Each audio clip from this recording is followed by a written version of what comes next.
এগুলো কি? নূরজাহান রাইস। এগুলোকে আপনারা উৎপাদন করেন না কিনে নিয়ে আসেন? কিনে নিয়ে এসে কোন প্যাকেটে ভরছেন একটু দেখান আমাদেরকে।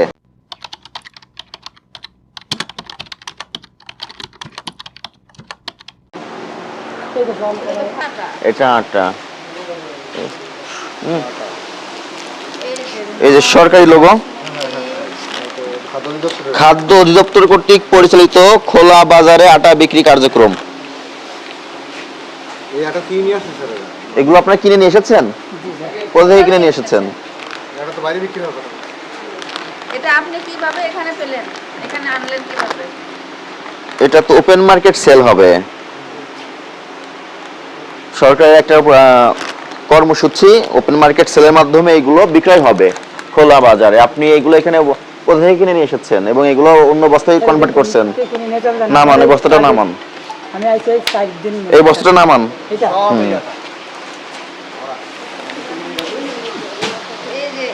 দেখি ফারুক, ওই বস্তাটা নেন। Government of the People's Republic of Bangladesh, directorate general of food, খাদ্য অধিদপ্তরের। খুলেন বস্তাগুলো, খুলেন।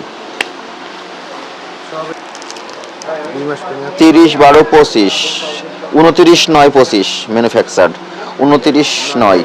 তাহলে আজকে হচ্ছে 6 তারিখ। 7 দিন আগে এটা বের হয়েছে। এটা ওপেন মার্কেট সেল হওয়ার কথা ছিল, কিন্তু আপনারা গোডাউনে নিয়ে এসে স্টক করে রেখেছেন এবং এখান থেকে প্যাকেট চেঞ্জ করে ফেলছেন। চেঞ্জ করে অন্য প্যাকেটে নিয়ে খোলা বাজারে বিক্রি করছেন। আপনি কিনেছেন কত করে? স্যার আমি সঠিক বলতে পারবো না। বিক্রি করেন কত করে? তাও সঠিক বলতে পারবো না স্যার। আপনার মালিককে ডাক দেন। এই বস্তা একটা রাখেন, এই বস্তা একটা নিয়ে আসেন। নূরজাহান কোন কোম্পানি? নূরজাহানের কাগজ দেখাবেন। এটা কি চাউল? এটা খাদ্য অধিদপ্তরের চাউল। হ্যাঁ, এটা থেকে আপনি নূরজাহান চাউলের প্যাকেটে ভরছেন। এটা নূরজাহানের প্যাকেট নিয়ে আসেন। যান, নূরজাহানের প্যাকেট নিয়ে আসেন।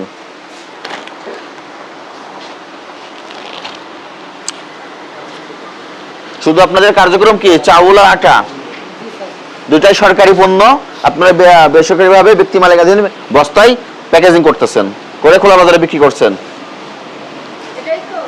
খাদ্য মন্ত্রণালয়ের আটা এখানে এসে হয়ে গেল মেসার্স লক্ষা ফ্লাওয়ার ইন্ডাস্ট্রিজ, এইভাবে বাজারে বিক্রি করছে। আর সরকারি যে চাউল, এটা হয়েছে নূরজাহান চাউল। জাতীয় ভোক্তা অধিকার সংরক্ষণ অধিদপ্তরের মহাপরিচালক মহোদয়ের নির্দেশনায় ঢাকা মহানগরের খিলগাঁও থানাধীন অত্র এলাকায় আমরা অভিযান পরিচালনা করলাম। এখানে অভিযানে এসে আমরা যেটা দেখলাম, খাদ্য অধিদপ্তরের ওএমএসে বিক্রয়কৃত যে সমস্ত চাউল এবং আটা আছে, যেগুলো সরকার ভর্তুকি মূল্যে জনস্বার্থে জনগণের কাছে বিক্রয় করে, সেইগুলো এখানে যে বিশ্বাস এন্টারপ্রাইজ, এরা এই ভর্তুকির মূল্যে সরকারি চাউল এবং আটা প্যাকেট চেঞ্জ করে পরিবর্তন করে চাউলটা বানাচ্ছে নূরজাহান চাউল, এবং যে আটাটা আছে সরকারি, সেই আটাটা এনারা ড্যানিশ আটা হিসেবে বাইরে অধিক মূল্যে বিক্রয় করে দিচ্ছেন। এই প্রেক্ষিতে আমরা এই প্রতিষ্ঠানকে 2 লক্ষ টাকা আর্থিক জরিমানা করেছি এবং এই প্রতিষ্ঠানটিকে পরবর্তী নির্দেশ না দেওয়া পর্যন্ত সিলগালা করে জনস্বার্থে বন্ধ ঘোষণা করা হয়েছে এবং এর তদন্ত কার্যক্রম অব্যাহত থাকবে এবং এই বিষয়ে আমরা প্রতিবেদন আমাদের ঊর্ধ্বতন কর্তৃপক্ষ বরাবর পেশ করব পরবর্তী সিদ্ধান্তের জন্য, এবং এই ধরনের আমাদের কার্যক্রম অব্যাহত থাকবে।